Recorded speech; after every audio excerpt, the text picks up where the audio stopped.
है। तो आइए हम सब लोग एक कार्तिक मास में कर्मठी बाई का सुंदर चरित्र सुनेंगे। और एक बार भक्त का चरित्र सुनने से पहले जो भक्त बाल का मंगलाचरण है उसका हम लोग हाथ जोड़ के प्रार्थना करते हैं।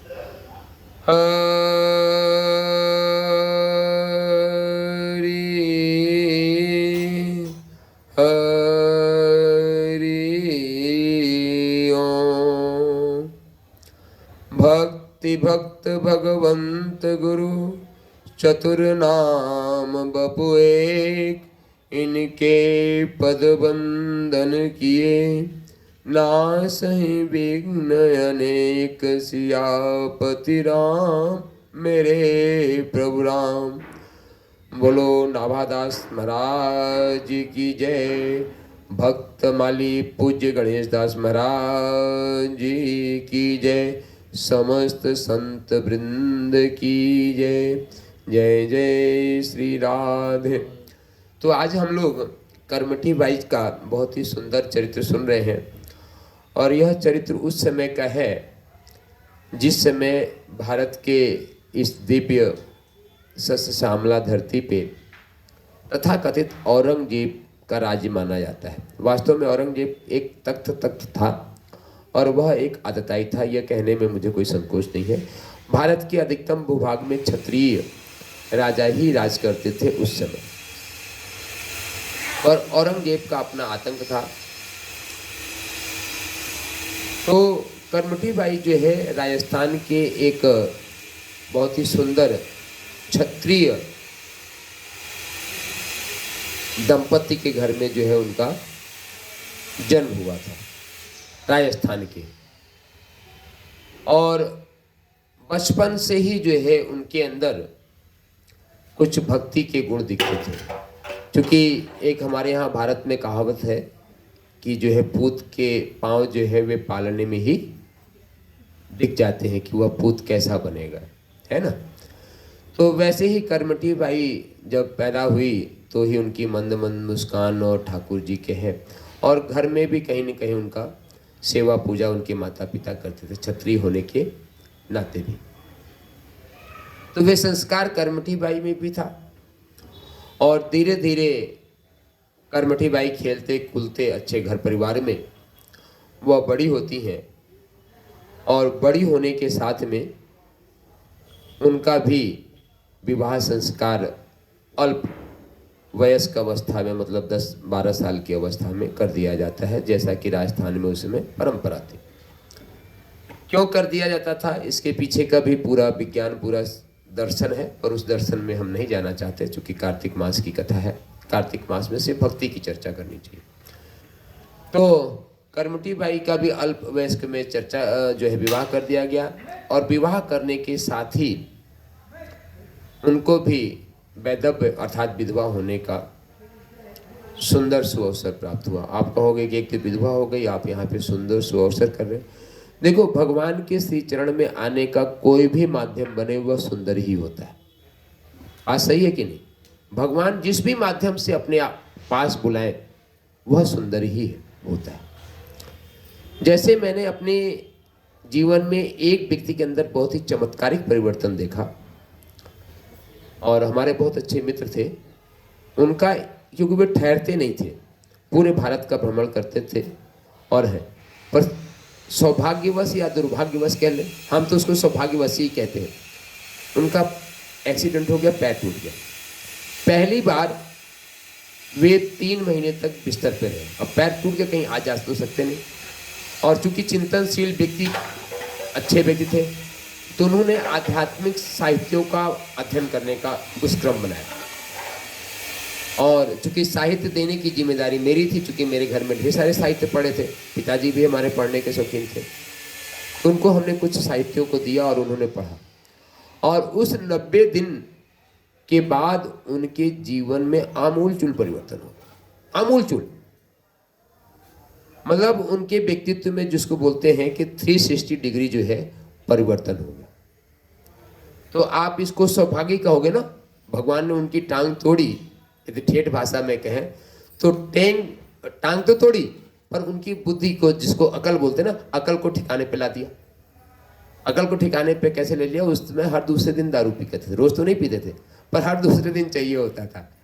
और जिस दिन रात में उनका एक्सीडेंट हुआ था वो भी किसी पार्टी में ड्रिंक करके ही आ रहे थे और एक उनका दोस्त चला रहा था, दोनों पिए हुए थे, उसी में उनका एक्सीडेंट हुआ था। तो सबसे पहला तो ये जो दूसरे दिन का ड्रिंक था वो खत्म हो गया, बोले हम नहीं पीना। मांस ड्रिंक पियेंगे तो मांस मछली भी खाएंगे, तो मांस मछली खाएंगे तो वो भी खाना बंद कर दिया। अब आप ये सोचो, मांस मछली खा के ड्रिंक करके रात को देर रात घर आओगे तो क्या पत्नी खुश रहेगी? पत्नी भी खुश नहीं रहेगी क्योंकि देर रात तक घर आ रहे हैं। तो जब मांस और मछली बंद हुआ, ये प्रसंग वसी बात आ रही है, तो फिर घर में भी समय से आने लगे, 9 बजे तक आने लगे, तो घर में आने लगे, घर का खाना खा रहे हैं तो घर का भी माहौल अच्छा। तो एक भगवान की टांग टूटने से पूरे घर का माहौल बदल गया। और इसको हम प्रत्यक्ष, उस समय मैं ग्रेजुएशन कर रहा था, ग्रेजुएशन में था और मैंने ये देखा और पूरे घर में आमूलचूल परिवर्तन हो गया। क्योंकि एक तो उन्होंने, और उसके बाद फिर वह स्वाध्याय और वह सत्संग का क्रम चलता रहा, मतलब, और पूरा व्यक्तित्व ही बदल गया उस व्यक्ति का, है ना। अब आप सोचो कि जब मुर्गा बंद हो गया, दारू बंद हो गया, तो पैसे की भी कितनी बचत, फिर वे पैसा कहीं ना कहीं दान पुण्य सदुपयोग में लगेगा, वो भी हमने उनको करते देखा। तो ये कुछ सौभाग्य होता है, क्योंकि हमने एक शब्द का प्रयोग किया कि कर्मठी बाई विधवा हो गई, ये उनके लिए बड़ा सुंदर सुअवसर रहा, है ना कहीं भगवान की कृपा रही। तो हुआ। और परसों भी हम जब सिद्धा माई का चरित्र सुना रहे थे, सिद्धा माता का, तो भी हमने कहा कि भगवान की एक लीला है कि भगवान स्वयं जिससे भी प्यार करते हैं उसके सर्वस्व का हरण कर लेते हैं। और इसमें हमने कबीर साहब का एक दोहा भी सुनाया था कि सिर कटे भुई धरे तापे ऊपर बाव, ताके जाके हर मिले तो भी सस्ता जान। जबकि इस पद की व्याख्या आध्यात्मिक रूप से एकदम पूरा अलग है, और इस पद की व्याख्या करें तो 30 मिनट इसी में चला जाएगा। सर कटे भुई धरे तापे ऊपर पाँव, ताके जाके हर मिले तो भी सस्ता जान। क्योंकि जब बौद्धिक, एकदम शुद्ध बौद्धिक चर्चा होती है तो उसमें मैं इसकी व्याख्या भी करता हूँ, पर अभी यहाँ पे भाव प्रधान है। तो कर्मठी बाई के पहले तो पति देव का हुआ, तो माता पिता के सहारे रहने की कोशिश किया, पर कुछ 6 साल भर के अंदर जो है माता पिता और सास ससुर दोनों भगवान के धाम पधार गए। अब तो कोई नहीं बचा, तो एकमात्र आश्रय, जिसका कोई आश्रय नहीं होता, उसके आश्रय हमारे बिहारी जी, हमारे ठाकुर जी। और एक बार ठाकुर का आश्रय धारण करके देखो तो हम आपको ये भी विश्वास दिलाते हैं कि दुनिया में किसी आश्रय की जरूरत पड़ती भी नहीं, किसी आश्रय की जरूरत नहीं पड़ती। हर पल हर क्षण आप चहकते मिलोगे, आनंदित मिलोगे, प्रफुल्लित मिलोगे, हर पल आपका चेहरा मुस्कुराता है। और किसी साधन सुविधा को हमको प्राप्त करके हमारा शरीर आनंदित हो, मन आनंदित हो, तो इसका मतलब आप उस समान वस्तु की महत्ता है, पर अनायास आपका आह्लादित हो तो ऐसे ही कर्मठी बाई जो है, जब कोई भी आश्रय उनका नहीं बचा तो ठाकुर जी के आश्रय को ग्रहण करके वह वृंदावन की इस दिव्य धरा पे पधारी। हमने कहा, पहले दिन कहा था कि हम उन्हीं संतों का चरित्र सुनाना चाहते हैं जिनका संबंध वृंदावन से रहा हो, और आज हम माताओं का ही चरित्र कह रहे हैं, तो आज कर्मठी बाई का है। कर्मठी बाई भी आ गई वृंदावन के दिव्य धाम में, और उस समय भी उनकी अवस्था 14-15 वर्ष की थी। और जिस समय कर्मठी बाई आई थी उस समय तो वृंदावन में थोड़ा सा चहल पहल हो गया था, साधु संतों का चहल पहल हो गया था, ढेर सारे लोग आ गए थे, क्योंकि उससे पहले मतलब चैतन्य महाप्रभु जी आके इसको जागृत कर गए थे। कल हमने करमेती बाई का चरित्र कहा। करमेती बाई जब आई थी तो वृंदावन पूरी तरीके से घनघोर जंगल था, 700 वर्ष पूर्व, है ना, क्योंकि उसमें चैतन्य महाप्रभु जी भी नहीं आए थे। आज का जो वृंदावन है जिसको जागृत किया है, इसके लिए हम सबको चैतन्य महाप्रभु जी के श्री चरणों में ही पूरा भाव से प्रणाम करना चाहिए। चैतन्य महाप्रभु जी ने ही इस पूरे ब्रज क्षेत्र को जागृत किया। उनके सत्य रूप सनातन गोपाल भट्ट आदि खड गोस्वामियों, खड मतलब 6 गोस्वामियों का पूरा नाम आता, उनका भी चरित्र है। तो कर्मठी बाई आ गई, और कर्मठी बाई आ गई तो फिर उनका नियमित क्रम चलता रहा। नियमित क्रम का मतलब यही है कि ठाकुर जी की अष्टयाम सेवा। अष्टयाम सेवा के बारे में भी हम चर्चा कर दें, क्योंकि पहले दिन से हम इसकी चर्चा कर रहे हैं। अष्टयाम सेवा मतलब 8 पहर की सेवा, है ना, क्योंकि 4 पहर दिन के होते हैं, 4 पहर रात्रि का होता है, और ठाकुर जी की इन 8 पहर की सेवा को ही हम अष्टयाम सेवा बोलते हैं। और जो रासलीला करते हैं उस रासलीला में अष्टयाम की सेवा को करके भी दिखाया जाता है। पर वह अष्टयाम की लीला भी 8 दिन अलग अलग पहर में होती है। सुबह की लीला सुबह होगी, दोपहर की लीला दोपहर में होगी, शाम की लीला शाम को होगी। तो इस तरीके से लीला होती है। वृंदावन में तो बहुत बार हो चुका है, हमने भी दर्शन किया है। तो अष्टयाम लीला का प्रसंग चल रहा, तो एक बार आपको बताई दें कि यहाँ पे करमटी बाई भी भगवान की अष्टयाम सेवा करती थी। अष्टयाम सेवा मतलब सबसे पहले भगवान को गीत के माध्यम से, भजन के माध्यम से, और यह गीत और भजन जितना अच्छा लिपिबद्ध है वह है सेवक वाणी के रूप में राधा वल्लभ संप्रदाय में। जो भजन है, जो गीत है, वह राधा वल्लभ जी के संप्रदाय में बहुत ही सुंदर मिलता है। तो भगवान को जैसे कि हम लोरी गा के सुनाते हैं, वैसे ही सुबह उनका जागरण कराना। जागरण कब कराना? ब्रह्म मुहूर्त में, लगभग 4 से 5 के बीच में। जबकि हमारे बांके बिहारी जी अलग प्रकार के हैं, इनका जागरण अपने मन से होता है। आप अपने मन से जगा नहीं सकते। इसकी भी एक कहानी है बांके बिहारी जी को। बांके बिहारी जी के साथ ढेर सारी कहानियाँ जुड़ी है, सभी ठाकुरों के साथ ढेर सारी कहानियाँ जुड़ी है। तो करमटी बाई सुबह ब्रह्म मुहूर्त में स्नान ध्यान करके, उनके लिए 365 दिन कार्तिक हुआ करता था, वो ब्रह्म मुहूर्त में स्नान करके ठाकुर जी को जब हम सुबह जगाते हैं तो हम भी अलसाए होते हैं, ठाकुर जी भी अलसाए होते हैं। और ठाकुर जी अलसाए भी क्यों नहीं कि रात भर रास रचाए होते हैं, है ना। देर में वैसे ही सोते हैं, गोपियाँ उनको सोने नहीं देती, पर सुबह सुबह सोते हैं तो अलसाए होते हैं। तो उनको करमटी बाई सुबह जगाए प्रातः ब्रह्म मुहूर्त में, और हल्के से बहुत प्यार से जो है मंगला आरती की जाती है। मंगला आरती का सिद्धांत होता है कि उसमें बहुत ज़्यादा आप ढोल ताशे नगाड़े नहीं बजा सकते, बहुत मध्यम स्वर से बजाते हैं। मतलब घंटी भी बजाते तो बहुत मध्यम स्वर से। और प्रातःकालीन ठाकुर की जो है हमारे मंगला आरती होती है। अष्टयाम सेवा में सबसे पहली सेवा यही है, मंगला आरती। मंगला आरती तो कर दिया, पर कई कई आपने घर में बालक भी देखा होगा कि उठते तो हैं और फिर लगता मम्मी थोड़ी देर के लिए, फिर सो जाते हैं। तो वैसे हमारे ठाकुर जी भी है, उठते भी है और मंगला आरती तो हो गई, पर जो सेवा पूजा करे थोड़ी देर के लिए मुझे, और तो थोड़ी देर के लिए अलसा के हमारे ठाकुर जी फिर सो जाते हैं। फिर मैया जो है ठाकुर जी को प्यार से रिझाती है कि ठाकुर जी समय हो गया है, उठ लो, स्नान कर लो, ध्यान कर लो। तो मंगला आरती के बाद मैया जो है ठाकुर जी को जगाती, और बढ़िया बढ़िया, जैसे कार्तिक मास चल रहा है तो हमने बताया ना कि ऐसा पानी जो न तो ठंडा हो और न तो गर्म हो। तो ठाकुर जी को सुंदर सा जो है हल्के हल्के हाथों से स्नान करने का, और मैया ठाकुर जी को बढ़िया स्नान कराती। स्नान कराने का हमने बताया कि स्नान कराने का मतलब शरीर के हर अंग पे आपको उंगली फेरना चाहिए, बड़े प्यार से, जितने भाव से आप फेर सकते हो। तो ठाकुर जी के भी पूरे हाथ में जैसे हम सहला रहे हैं, ताकि उनकी जो रोमावली है वे खिल जाए। तो करमटी बाई जो है ठाकुर जी को सुंदर बढ़िया जो है स्नान कराती।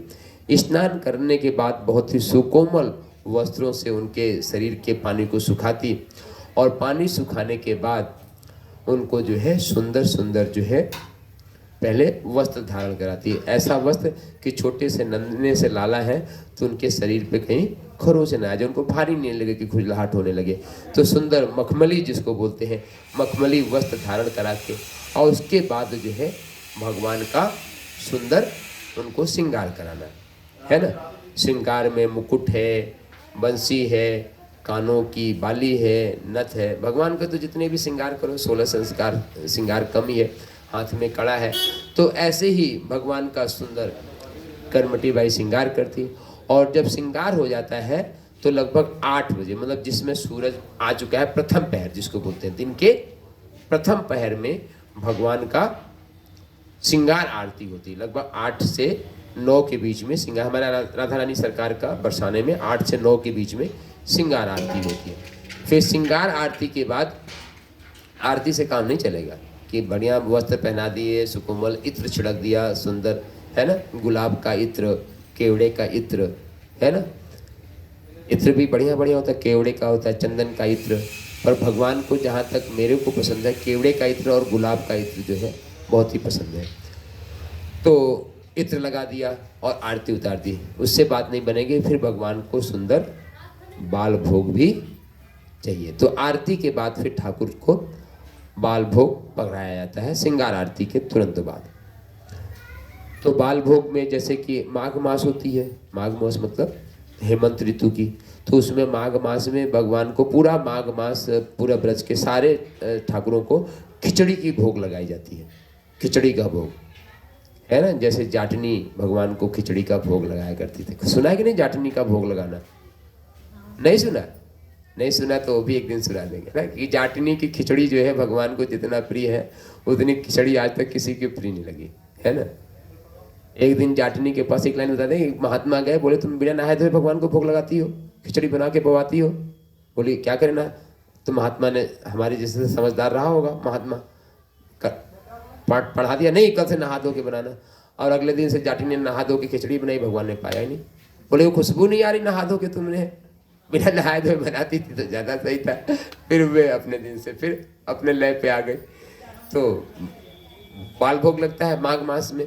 तो वैसे ही जैसे अभी है, आप सुंदर सुंदर भोग आप ठाकुर जी को पवाओ बाल भोग में, और बाल भोग में पवा के फिर ठाकुर जी को खेलने के लिए छोड़ दिया था कि ठाकुर जी अब हमने तो आपको बाल भोग पवा दिया, आपका श्रृंगार कर दिया, अब आपकी जो मर्जी आए सो करो अपने भक्तन के साथ। जैसे आता है कि हमारे श्रीनाथ जी जब उनका श्रृंगार भोग होने के बाद में होता था, तो जो उनके गोसाई हैं खूब खेले हैं उन्होंने, और वास्तव में खेलने जाते थे, और उसके एक नहीं कई प्रमाण मिला। और जब खेल कूद के आते हैं तो राजभोग की बात आती है, तो कर्मठी भाई जो है भगवान को छोड़ के फिर अपने घर के कुछ क्रियाकलाप करें। नाथ जी की बता रहे हैं कि एक बार राजभोग का समय आया, ठाकुर जी को जो है राजभोग पुजारी ले आया। श्रीनाथ जी की बात करो, गोवर्धन भगवान जो इस समय नाथ द्वारा राजस्थान में है। तो देखा कि जैसे कि ये पटका है, तो ठाकुर नाथ जी का जो पटका सफेद था, सफेद पटका था, तो वे यहाँ से फटा हुआ था।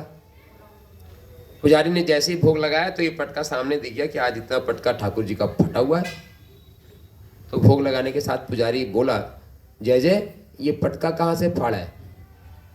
बोले तुम हमारा ध्यान तो रखते नहीं हो, बिना न घंटी बजाते हो न शंख बजाते हो, सीधे राजभोग ला के रख दोगे, और हम खेलने में इतने व्यस्त रहते हैं कि भोग लगती है कि हमें आया था। तो बोले कि मैं तो खेल रहा था जंगल में, और कल भी हमने कहा कि ब्रज में करील की झाड़ियों के अलावा और तो कुछ है नहीं। तो वहाँ से जैसे ही आपने भोग के लिए हमको बुलाया, हम वहाँ से उछले और सीधे मंदिर में आ गए। तो ये जो कपड़ा है करील की झाड़ी में फट गया, वहीं फट के पड़ा हुआ है। तब से नियम बन गया कि ठाकुर जी का भोग आए तो पहले 15 मिनट पहले घंटी बजा दो, और जब जाके देखा तो करील की झाड़ी में उतना ही टुकड़ा जो है फंसा भी मिला। बड़ी लंबी लीला है, और हमें पता भी है रस पूरो के सुख कैसे पी सकते हैं।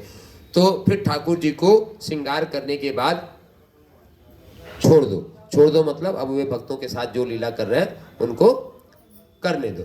उसके बाद फिर दोपहर के मध्यकालीन 12 बजे भगवान को राजभोग लगता है। राजभोग में आजकल हमने ये भी देखा है, घरों में लड्डू गोपाल को तो पाल नहीं है, राजभोग में भगवान को मिश्री और चिनौरी और काजू पिस्ता बढ़ा दिया और अपने बढ़िया बढ़िया माल। यदि आपके घर में ठाकुर जी हैं तो आप ये ध्यान रखो, आप जो अपने लिए बनाओ वही ठाकुर को भोग लगाओ।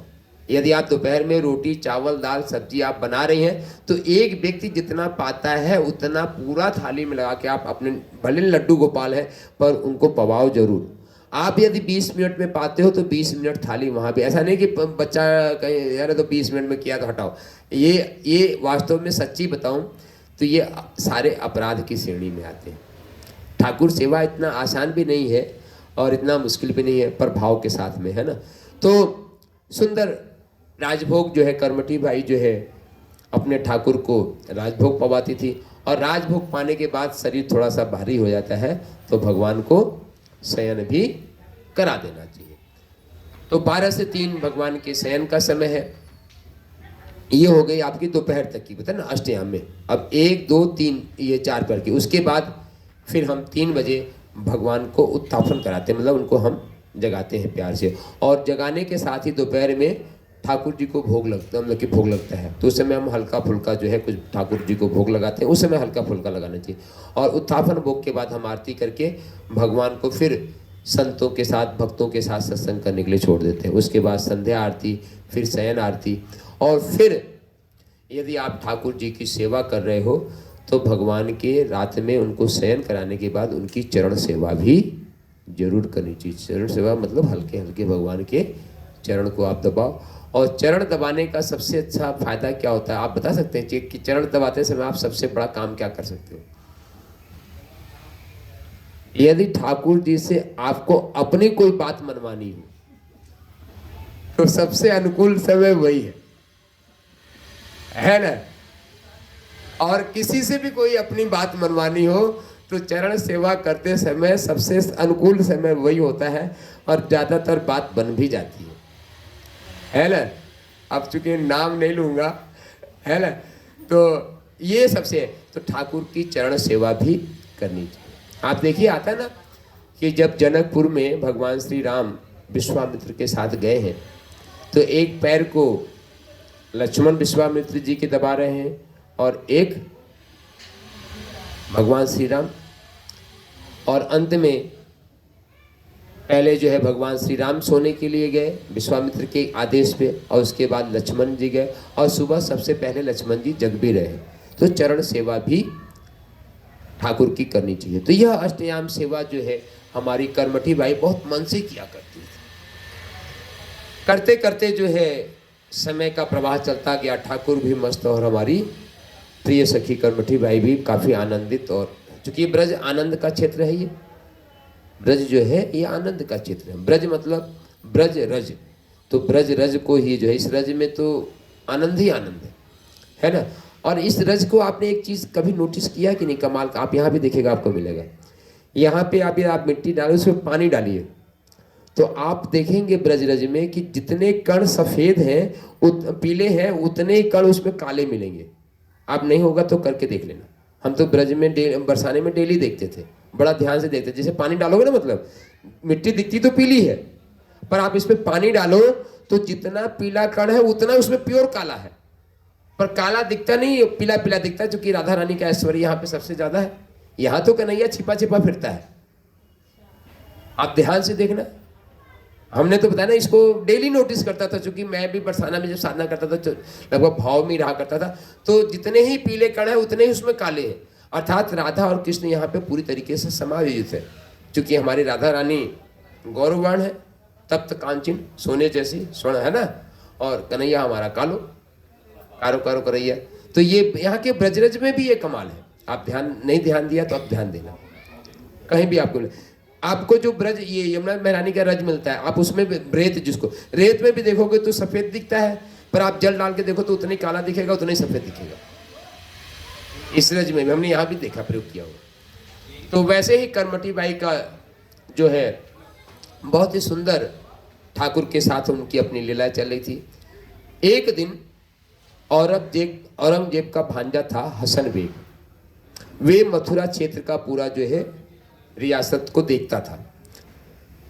भूलते भटकते जो है वह जमुना जी के किनारे आ गया। चूंकि उस समय तो पैदल ही चलने का जमाना था, हाथी घोड़े थे, चल रहा था। और उसी समय जो है कर्मठी बाई जो है स्नान करके बाहर निकल रही थी। और जब हमारी स्त्रियां माताएं जब स्नान करके बाहर आती हैं तो उनके रूप लावणी की जो खूबसूरती है वे अलग होती है। और उसी से जो है हसन बेग मोहित हो गया। पर थोड़ा सा सामाजिक मर्यादाओं का उसको डर भी था, तो उसने बोला कि ऐसे सीधे रोकना टोकना ठीक नहीं होगा। भले औरंगजेब का राज्य है पर सीधे रोकना टोकना ठीक नहीं होगा। तो उसने क्या किया, पूरा एक युक्ति बनाई। पहले तो स्वयं जाके उनकी कुटिया में गया और प्रलोभन दिया, पर कर्मठी बाई उसके हाथ नहीं आई। तो उसने पूरा एक कुचक्र रचा। कुचक्र का कि दो उल्टा स्त्रियों को, मतलब जिनका काम ही यही होता है, उल्टा स्त्रियों को ढेर सारे पैसे दिया और बोला कि किसी तरीके से कर्मठी बाई को हमारे अनुकूल करो। जब उस उल्टा स्त्रियों को धन मिल गया तो उन्होंने भी कहा कि कैसे क्या करें।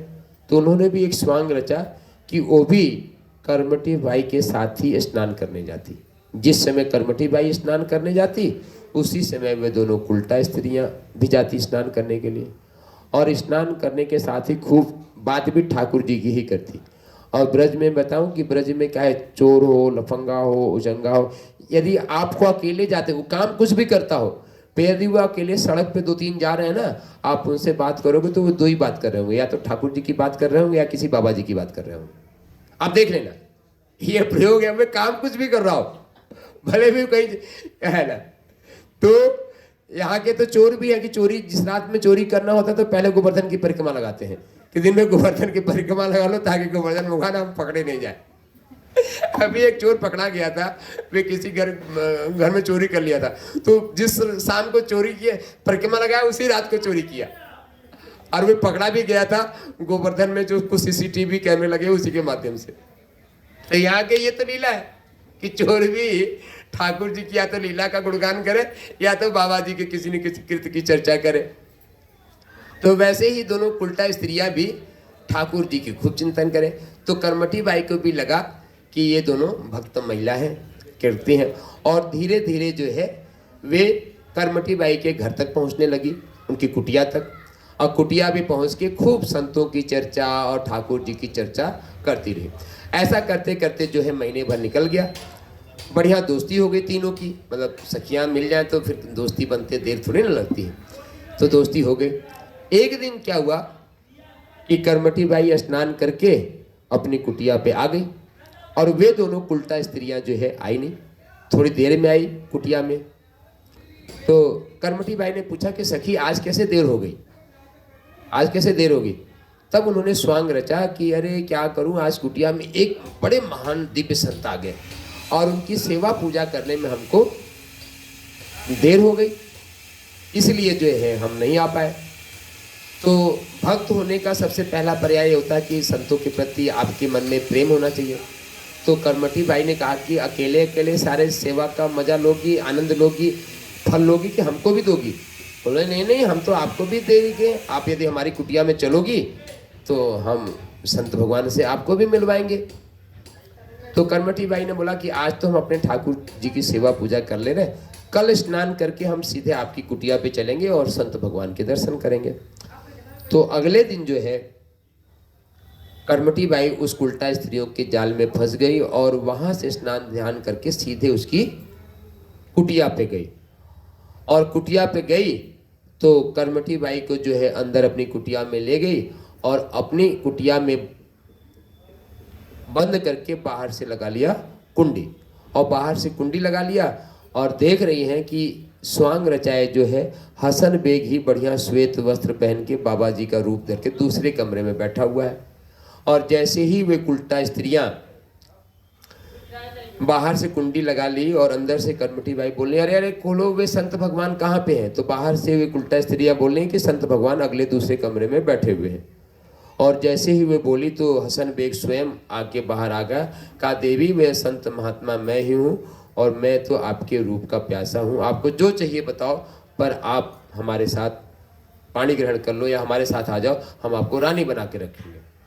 और जैसे ही कर्मठी बाई ने ये सुना तो स्त्री स्वभाव के नाते डर उनके स्वभाव का था, वे एकदम डर कुचक के जो है एकदम कोने में सिमटती चली गई। और जैसे जैसे हसन बेग उनके ऊपर हाथ बढ़ाता गया, अंत में एक चमत्कार होता है कि वहाँ पे नृसिंह भगवान जो है साक्षात प्रकट हो जाते हैं। बोलो नृसिंह भगवान की जय। और नृसिंह भगवान का इतना खूंखार स्वरूप था कि हसन बेग जैसा खूंखारी आदमी भी जो है उसके पैजामे गीले हो गए, उसके कपड़े गीले हो गए, लैट्रिन पेशाब ये सारा कुछ करके, और डर के मारे कांपते कांपते जो है मूर्छित होके गिर पड़ा, वहाँ पे मूर्छित हो गया। और मूर्छित होने के बाद चूँकि कर्मठी बाई जो दिव्य विभूति थी ही, वे अपनी कुटिया में आ गई। और बहुत देर इंतजार होने के बाद जब दोनों उल्टा स्त्रियों ने दरवाजे को खोला है तो देखे कि हसन बेग जो है वहाँ पे मूर्छित पड़ा हुआ है, और बार बार जल डाले और वे होश में आए, चारों तरफ देखे तो उनको नृसिंह भगवान ही उसको दिखे, और बार बार पुनः वे जो है मूर्छित हो जाए। तो इस तरीके से कर्मठी बाई का मतलब यह दिव्य स्वरूप भगवान बताया ना कि यदि हम इसमें यहाँ पे एक लाइन ये कहना बहुत जरूरी है कि यदि हम भगवान को पूरे समर्पण भाव से भगवान की निष्ठा से पूजन करते हैं, उनके से लाड़ लड़ाते हैं, तो हर परिस्थितियों में भगवान आपकी रक्षा करते हैं। बस समस्या कहाँ पे आती है कि हम अपने विश्वास को कहीं ना कहीं खो देते हैं। जैसे एक बार प्रसंग आया था, मैं आपको बताऊं कि एक बार बैकुंठ में माता लक्ष्मी जो है ठाकुर जी को भोजन पवा रही थी, और भोजन पवाते पवाते जो है राजभोग का समय था, ठाकुर भोजन पा भी रहे थे। अचानक उठे और खड़े हुए, और खड़े होकर दरवाजे तक गए। देवी लक्ष्मी को भी समझ में नहीं आया कि ये प्रसादी पाते पाते खड़े हुए, और खड़े होते दरवाजे तक गए, और दरवाजे तक जाने के बाद वहां पे कुछ पल खड़े रहे, उसके बाद दोबारा आके भोजन करने लगे। उस समय तो देवी लक्ष्मी कुछ बोली नहीं। रात को जब चरण सेवा कर रही थी लक्ष्मी जी, तो बोली कि आज मुझे एक रहस्य समझ में नहीं आया कि सुबह आप राजभोग करते करते उठे, खड़े हुए और दरवाजे तक गए, और दरवाजे से फिर वापस बैठ के आपने राजभोग ग्रहण करने लगे। इसके पीछे राज क्या है, हमारे को ही बताओ। तब ठाकुर जी ने कहा कि जिस समय हम राजभोग पा रहे थे तो हमारे एक भक्त को लोग पत्थर से मार रहे थे, चारों तरफ से घेर के उसको पत्थर से मार रहे थे, और वे हमारे को याद कर रहा था। नाम निष्ठ व्यक्ति था, संत था, नाम हरे राम हरे राम हरे राम हरे राम कर रहा था। तो अब ऐसा कोई भक्त हो तो उसका रक्षा करना मेरी जिम्मेदारी बनती है। तो हम खड़े हुए और दरवाजे तक गए कि चल के उसकी रक्षा करें, उसको बचाएं। तो देवी लक्ष्मी ने बोला कि फिर दरवाजे से वापस क्यों आ गए? बोले दरवाजे से इसलिए वापस आए कि जैसे ही मैं सोचा उसके पास चलूं तो उसने खुद ही अपने हाथ में कंकड़ उठा लिए, पत्थर उठा लिए कि मैं अपनी रक्षा करूंगा। तो जब उसने खुद ही रक्षा करने के लिए पत्थर उठा लिया तो मेरी कोई आवश्यकता नहीं रही। तो मैंने कहा मैं अपना भोजन ही पूरा कर लूँ, तो मैं अपने भोजन पाने के लिए आई। तो यदि समर्पण हो तो भगवान के श्री चरणों में सर्वस्व का समर्पण। तो कर्मठी बाई का चरित्र यही दिखाता है कि नामनिष्ठ थी, सेवा परायण थी, और अंत में जब ऐसी विपरीत परिस्थितियां आई तो वे कोई अपना बल दिखाने के बजाय उन्होंने द्रौपदी की तरह भगवान का स्मरण किया। द्रौपदी की बहुत अच्छी सुंदर रचना, हमने परसों चर्चा कर रहे थे ना, द्रौपदी की प्रतिभा राय के द्वारा लिखी हुई किताब, बहुत ही सुंदर किताब है कि उस द्यूत क्रीड़ा के स्थल पे भी जब तक द्रौपदी सबके ऊपर अपने भीष्म पितामह, द्रोणाचार्य और कृपाचार्य की तरफ देखती रही कि कोई हमारा रक्षा करेगा, तब तक भगवान ने कृपा नहीं की। सबकी दृष्टि से चुक गई कि कोई भी हमारी रक्षा नहीं कर सकता। तो अंत में द्रौपदी ने भगवान श्री कृष्ण को पुकारा है। अंत में महाभारत में पूरी बड़ी कथा आती है कि सबको आवाज लगाया, कृपाचार्य, द्रोणाचार्य, भीष्म पितामह, सबको, पर कोई सब बंधा हुआ था, अपने संस्कारों से नहीं आया। पर अंत में जब हमारे गोविंद देव जी को बुलाया तो वे आए और उनकी रक्षा भी की। तो कर्मठी बाई ने भी यहाँ रक्षा की, और उसके बाद हसन बेग को हफ्तों भर सामान्य होने में लगा, बड़ा डर गया था, और उसको सपने में, नींद में भी वही नृसिंह भगवान के दर्शन हो।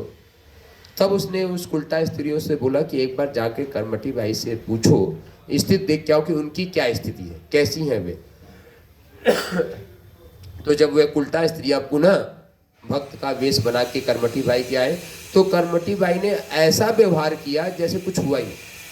मतलब कर्मठी बाई ने न तो उनको कुछ कहा कि तुमने ऐसा क्यों किया, क्यों नहीं किया।